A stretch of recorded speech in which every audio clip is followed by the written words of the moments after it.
Hello and welcome to this episode of Spotlight 219, sponsored by Horseshoe Casino Hammond, offering a premier gaming and entertainment experience in Northwest Indiana. We are joined today with our most frequent guest on Spotlight 219 to talk about all things happening in the region, Times food writer, Mr. Aaron Dorman. Aaron. Howdy. Happy New Year. It's still, I think January, there's still a grace period for wishing people Happy New Year. And you're in it. You're in it. It's not February yet, so I think you still have time. Exactly. Yes. I think Larry David has a lot on that topic, actually. So tell us, Aaron, no one knows the region. You've been out as much as you do. You're out there on the beat, covering stuff. What's some of the fun stuff you've kind of run into so far this year?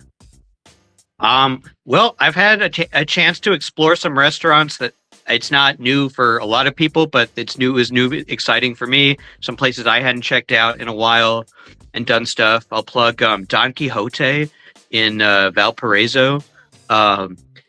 Fantastic food. It's super different because it's Spanish cuisine. They had a bunch of fun stories about people trying to order Mexican tacos and burritos, nachos, chips and salsa. You cannot get that at Don Quixote, but you can get some incredible tapas, patatas bravas,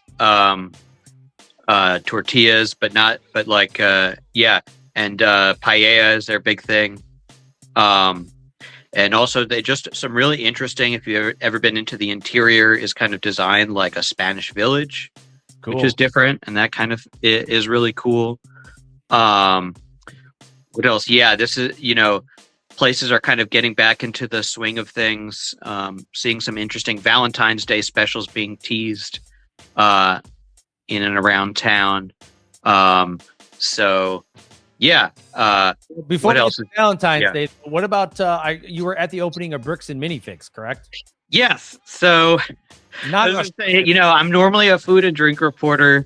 I've expanded this. I was going to say to food for 5-year-olds, things that they're not supposed to be eating, such as plastic bricks. But yeah, one of the highlights so far of the new year has me going out to there's a grand opening about a week ago for the Bricks and Minifigs in Schererville. Was a pretty intense event, which I don't know. I wasn't expecting that, but there was like a line out the door. People waited an hour and a half. So some people had camped out at 2 a.m. the night before. And they were doing a promotion where the first 10 people who came into the store got a bag that they could just fill with Lego bricks. And so that was part of it. But yeah, I was like, I hadn't heard about people camping out or things like that since was it when people camped out for the Phantom Menace or something like that? So I don't know. But anyway, there was such a huge line. There was a big police presence because there was no parking, and the police were out there trying to give people tickets when they were parking illegally at the gas station next door or things like that. I don't know. It was a pretty big event. And a big event for some minifigs. But it's a really cool store. It's different. What separates them from a typical Lego store, it's it's a Lego trading store kind of too. They have new kits and things you can buy at a Lego store, but it's they have old sets. And they have a display of minifigures. They have a fun animal display where they have basically every different Lego animal that's ever been made. You can sort of buy. So it's you can go there, you can basically buy, sell, or trade kind of thing. So it's a really cool kind of outfit. Yeah, you've got old kits you want to turn in. They're looking. Yeah, so they have retired sets. What was interesting there the staff there are you would say very knowledgeable in Lego about the history of Lego and that kind of thing.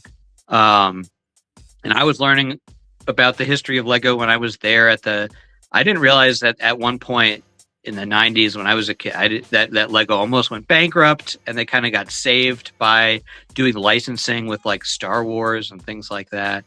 I personally am an old school Lego fan. I mean, I was super obsessed with Lego as a kid, and I also can show off my stuff. I am not above being an adult. There were a lot of very proud adult Lego fans at this Bricks and Minifigs. There were almost as many adults as kids just there, like trying, looking for old stuff or things like that. There were thankfully, I would have been really weird, I think, if there weren't any kids, but there were a lot of families, people who took their kids and things like that.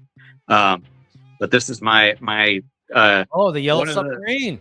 Yes, I think is one of the coolest Lego kits. And maybe like there's been a lot of changes, and one of the things is like adult Legos, like some of these models are like spectacular and beautiful, but they also cost hundreds of dollars.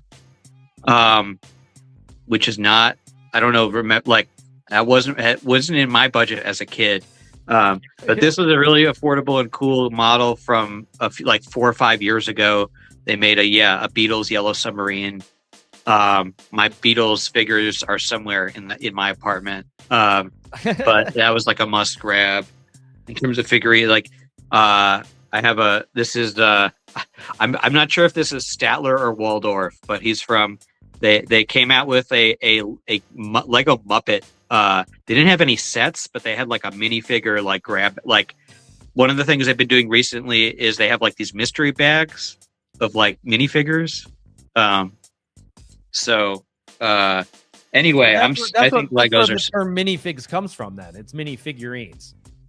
Yes, I had no idea. I saw the opening of it. I didn't completely understand the name or how it correlated with Legos, but now that makes total sense. Bricks and yes, total sense. Yeah.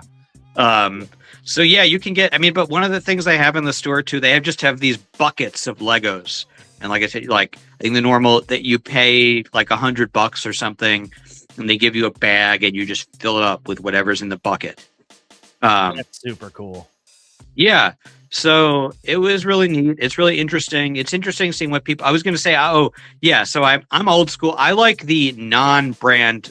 Like I think Star Wars Lego is really cool, and like I love. Like, was it the big things are like Star Wars Lego? I guess people are really into the Lord of the Rings Lego stuff, but I like the stuff that was like the non-licensed, like Lego Pirates, Lego. I also like for at one point in the 90s, Lego was doing these really fun like off-brand things. Like they had a knockoff Indiana Jones. It's like Lego Adventurers, and they had all these like I think the Lego version of Indiana Jones was called Johnny Thunder. And yeah, stuff like that, like the old Lego space kits that aren't associated with any like franchise or anything. I don't know, personally, I think Lego's gotten kind of too much into like model like Lego Marvel and things like that. But I also think that it was like inevitable. So I understand, like, I don't know, like change is inevitable. So, but it's interesting to see how Lego has changed and how Lego has stayed the same. So I mean, you've been to Don Quixote, you've been to Bricks and Minifigs. Where are you going next? So this evening, I'm not sure what to expect, but I'm going to a Edgar Allan Poe speakeasy event in Michigan City. This is some kind of Edgar Allan Poe themed experience, and like there's going to be cocktails. And I'm very curious and intrigued. I love that this kind of I love like dining or drinking like experiences. I think is a really cool thing. They're going to be in Michigan City through the weekend, and then they have at least one event in Munster coming up at the end of the month. Cool. So that's something people can check out or look or be on the radar on. Over the weekend, I'm going to. There's going to be a mocktail showcase in downtown Highland. This, I guess, January is also for a lot of people dry January. One of the things, I feel like this is a nationwide trend, but it also has extended to Northwest Indiana, is a lot of bartenders are becoming more, like people are really into making cool mocktails and things like that. I think people are going, I think it's really good that people have like non-alcoholic options at a bar. And I think that is getting more sophisticated and kind of like people are priding, mixologists and stuff, I think are priding themselves on their ability to make drinks that are kind of like classy or interesting, but again, also, but there's no alcohol in them. One of the people I went to it's the Next Chapter Cafe at the Portage Recovery Association. is actually a pretty cool spot that I would recommend people check out. This is like not what you would necessarily think about is going to like for getting a drink or something, but they have a really nice like bar setup there, and they have monthly dog and cat cafes on separate nights. At least once a month, there's it becomes a cat cafe and it becomes a dog cafe. But the bartenders there are really good, and they were showing like, and again like that. So it's the Portage Recovery Association. So that is a very sober bar. But the bartender know like they know their stuff. They're really into making kind of fun and elaborate different cocktails or mocktails. Mocktails. So super cool. So the Edgar Allan Poe thing is tonight. Go check that out in Michigan City, and then you've got a mocktail event. Do you know where any kind of more details for that this weekend? Yeah, it's at the Antique Mall, and it's from 1 to 3.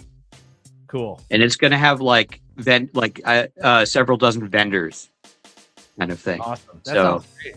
I guess it's like a mocktail bar crawl, but it's all going to be at the same place. So I guess you can do afterwards. You can crawl around. Downtown Highland has a bunch of fun, really cool places. I'm a big fan of Fuzzy Line. Fuzzy Line is beautiful. Yeah. Highway's great too. I love stopping in there as well. Oh, and yeah. Rodney's is like a staple to Highland. That's one of my favorite places, man. Langle's so good. Oh, nice. Okay. Yeah, heck yeah. Cool. So if people want to get more information, Aaron, finding out where you are every day, where should they go? They could go to nwi.com and put my name in the search bar. Because there's some fun. I'm excited about some of the events and things happening between now and spring. There's some fun winter markets. Last year was the first indoor version of the Chesterton European Market. That's at the Dune. What do you call it? It's at the Dune Welcome Center. And they're doing that again this year. What else? There's the Shelf Ice Brew Festival that's next month in Michigan City. Yeah.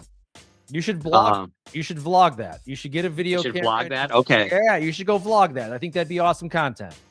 And then what else is going on? Is one of the things we're working on stuff. I'm working on stuff for Valentine's Day.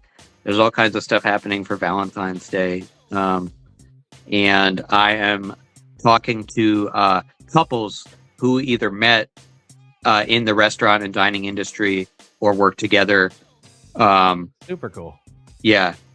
There's a lot of that. There's a lot of that. So yes. But Aaron, thanks for taking the time. Thanks for jumping on today. Really appreciate it. If you do want to follow anything for you, NWI.com, search bar Aaron Dorman, or follow him on Facebook, right? Yes, that's right. You can look at, yes, I am on Facebook. Yeah, give him some love. Get him some likes and some followers. That's right.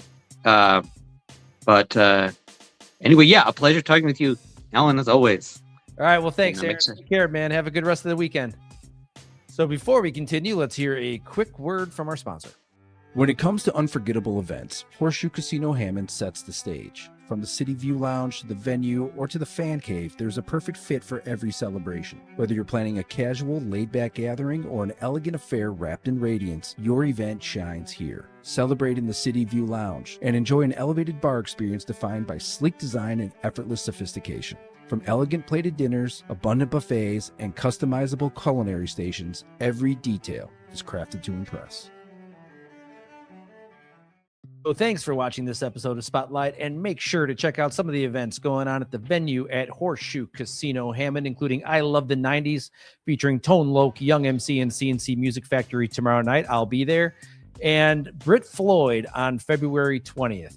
To find out about all things happening in the region, go to the Times website at nwy.com or on their socials. And please check out our Eat Local 219 app, both on iTunes and Android. New episodes drop every week on Thursdays, so be on the lookout. Thanks again for watching, and have a great weekend.